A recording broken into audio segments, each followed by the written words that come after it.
The largest organ in your body isn't your liver or your brain, it's your skin, with a surface area of about 20 square feet in adults. Though different areas of the skin have different characteristics, much of this surface performs similar functions, such as sweating, feeling heat and cold, and growing hair. But after a deep cut or wound, the newly healed skin will look different from the surrounding area and may not fully regain all its abilities for a while, or at all. To understand why this happens, we need to look at the structure of the human skin. The top layer, called the epidermis, consists mostly of hardened cells, called keratinocytes, and provides protection. Since its outer layer is constantly being shed and renewed, it's pretty easy to repair. But sometimes a wound penetrates into the dermis, which contains blood vessels and the various glands and nerve endings that enable the skin's many functions. And when that happens, it triggers the 4 overlapping stages of the regenerative process. The first stage, hemostasis, is the skin's response to 2 immediate threats: that you're now losing blood and that the physical barrier of the epidermis has been compromised. As the blood vessels tighten to minimize the bleeding in a process known as vasoconstriction, both threats are averted by forming a blood clot.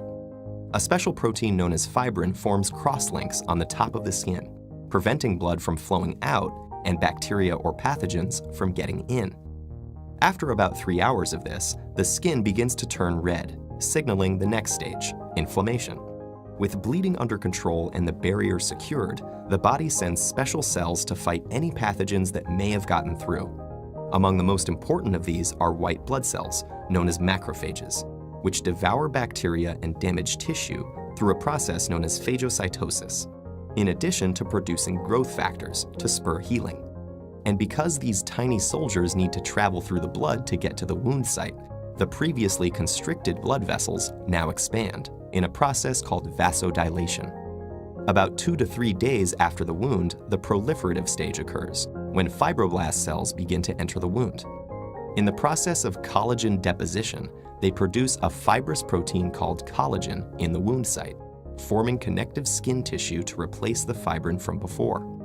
As epidermal cells divide to reform the outer layer of skin, the dermis contracts to close the wound. Finally, in the 4th stage of remodeling, the wound matures as the newly deposited collagen is rearranged and converted into specific types. Through this process, which can take over a year, the tensile strength of the new skin is improved, and blood vessels and other connections are strengthened. With time, the new tissue can reach from 50 to 80% of some of its original healthy function, depending on the severity of the initial wound and on the function itself. But because the skin does not fully recover, scarring continues to be a major clinical issue for doctors around the world. And even though researchers have made significant strides in understanding the healing process, many fundamental mysteries remain unresolved. For instance, do fibroblast cells arrive from the blood vessels or from skin tissue adjacent to the wound? And why do some other mammals, such as deer, heal their wounds much more efficiently and completely than humans? By finding the answers to these questions and others, we may one day be able to heal ourselves so well that scars will be just a memory.